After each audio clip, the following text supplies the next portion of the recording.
Hey there and welcome back to another MCU video. So in case you've not miraculously heard, a couple of days ago we saw the long-awaited release of the official trailer of the upcoming MCU Christmas blockbuster, Spider-Man No Way Home, hilariously coming off the heels of a leaked trailer the day before.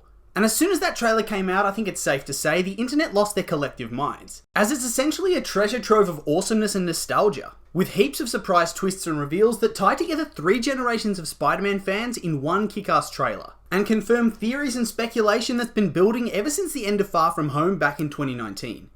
This movie is very easily the most highly anticipated film for the year, and looks to be one of the best superhero films to date. Everybody loves Spidey, so let's get started examining the key scenes in the trailer and try to see what jumps out at us. Immediately, we start off the trailer with MJ and Peter laying together on a rooftop laughing at the propaganda that's being spewed about Spider-Man, with Peter complaining that he doesn't want to leave the roof, as it's way too crazy in the outside world. Before we cut away to what I would guess is the day that his identity was revealed, with him and MJ swinging through New York City right at the end of Far From Home, with Peter's face being plastered across numerous screens and billboards, with his identity revealed and him being accused of murdering Mysterio. So pretty spicy stuff to jump straight into. And I don't know, I feel as if the whole accusation of killing Mysterio and the attack on London, and even the public turning instantly against Peter Parker, doesn't really make much sense. I mean, yes, there's a video footage that Mysterio put together to frame him, but it wouldn't take very long for people to be able to uncover that Mysterio was not an actual hero from another dimension, and that he was a disgruntled ex-Stark employee who would have had a bone to pick with the heroes.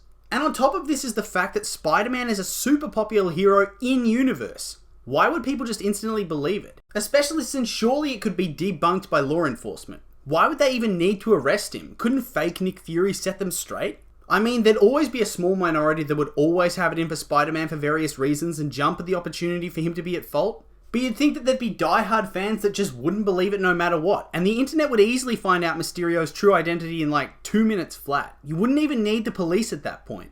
Plus, wouldn't you think that Edith has it all recorded and they could use this as evidence as well? Legal cases against heroes in films always seem to end with the villains somehow winning. So hopefully they break that trend, because otherwise it would be pretty dumbfounding.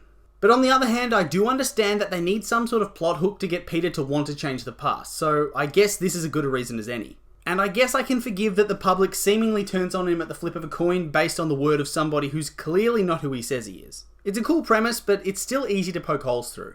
We then move on to the next key scene of the trailer, where Peter's cuffed to a table being interrogated about whether he was actually behind Mysterio's death. Now first of all, come on NYPD. You reckon handcuffs are going to be able to stop somebody with super strength? Second of all, harsh that seemingly every other superhero is hanging him out to dry here. Just like what happened with Far From Home, nobody seems to care about the teen that has to carry the Avengers' reputation on his shoulders. And thirdly, was that Daredevil putting documents down on the table? I mean, it could be a cop, but the way that Peter looks at him might be a little clue for the audience, that it's either somebody he's never met before, such as Matt Murdock, and that maybe Murdock's told him something that he shouldn't be able to know that he picked up on with his enhanced senses. And I think it would make a lot of sense, because he would definitely be the type of guy to just turn up and demand to be Spider-Man's legal counsel, considering he's also another vigilante. It would be really exciting, and I think a scene like this would honestly be the perfect way to introduce the character to the MCU properly, considering that not many people have seen the TV shows compared to the films. A smaller cameo appearance just makes the most sense, and on top of that it makes the MCU feel like a living, breathing world. Because realistically, everybody would know that Peter got arrested. There'd be paparazzi camping outside his house, so news would spread fast. So having another named character turn up to help him would make sense. And once again, honestly a bit harsh that none of the Avengers turn up to try and help him. I mean, he's in some serious trouble here. He could use a friend. Especially since they weren't there for him when he was hounded after Tony Stark's death at all. They need to lift their game. Also, back to Daredevil, and this is a bit tinfoily, but there's a sequence where Peter's walking into school and getting heckled, and there's a sign that says, "The Devil in Disguise," and has a picture of Peter's head with devil horns. And maybe that's a reference to Daredevil's upcoming appearance later in the film. Like I said, it's tinfoily and Easter eggish, but I guess I just really want him in the MCU. Peter, in his despair at having his identity revealed, then goes to see Doctor Strange, who humorously hasn't repaired the roof to the Sanctum and has a bunch of snow collecting inside. Guess his neurosurgeon money has well and truly run out. With Peter asking Strange to alter the past and erase the public's memory of his secret identity being revealed. Wong, being a smart man, tells him this is a bad idea, but then Doctor Strange just goes ahead and does it anyway. But possibly makes a mistake from being distracted by Peter, which of course seemingly results in the multiverse collapsing in on them and summons a bunch of different villains from past Spider-Man films for him to fight. Now this is another thing I kind of had to suspend my disbelief for. Doctor Strange is famously cautious and pragmatic. Am I supposed to believe that he would, out of pity for young Peter Parker, threaten to tear apart the multiverse trying to change the past, without the Time Stone? I feel like this has to be an intentional misdirect, and there's going to be more to the story than it first appears. And back to the multiversal collapse, this is when the nostalgic elements of the trailer well and truly kicked in.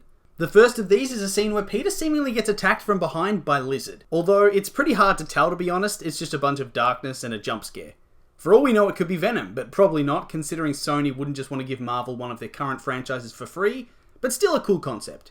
This is then followed by him getting attacked by Sandman and Electro, and then again by Green Goblin and Dr. Octopus, who actually makes a physical appearance in the trailer, as opposed to just being vaguely seen in the background, or represented by one of their iconic attacks like the other villains are. And don't get me wrong, this has got me super hyped, especially since this pretty much guarantees we're going to see the other versions of Spider-Man appear here. But at the same time, it has me a bit worried. This is a lot of villains to deal with, like a huge amount. And I'm worried that by the end, it's going to seem a bit crowded or rushed if you have to cram in the resolutions for the majority of these villains. Because let's be real, MCU villains do not make it past one movie very often. And if you don't have these resolutions, it's going to feel a bit like you wasted their characters and only had them there so the audience would cheer at the screen for a couple of seconds. But all that aside though, hearing Doc Ock talk to Peter, and probably Tobey Maguire Peter at that, really hit me in those nostalgic feels. Seriously, I felt like I was 7 years old again. So yeah, that was the trailer, and honestly, I'm super hyped. Yes, I had some issues with it, and I'm a little worried for the screen time for each of the villains, but at the same time, this just feels like a once-in-a-lifetime movie. Having 3 generations of Spidey and Spidey villains turning up to have an enormous brawl in New York City. And it kind of rectifies having so many adaptations of Spider-Man, and if anything makes the argument for who the best Spidey is null and void, because everyone can just come together and enjoy the film. Hopefully the next trailer shows off the other Spider-Man though, because let's be real, a press tour with Tom Holland talking about the film but not being able to spoil the appearance of Tobey Maguire and Andrew Garfield would be an absolute nightmare. Plus, getting some more actual information on the narrative and plot would be awesome as well. This teaser was just the beginning and almost broke the internet. Arguably with as much hype as I remember Infinity War having at the start. So when those 3 Spideys swing in, be ready for the internet to explode. But as always, those are just my opinions, and now I'd like to hear yours. What did you think of the trailer? Like it? Hate it? Are you hyped? Make sure to leave a comment and let me know.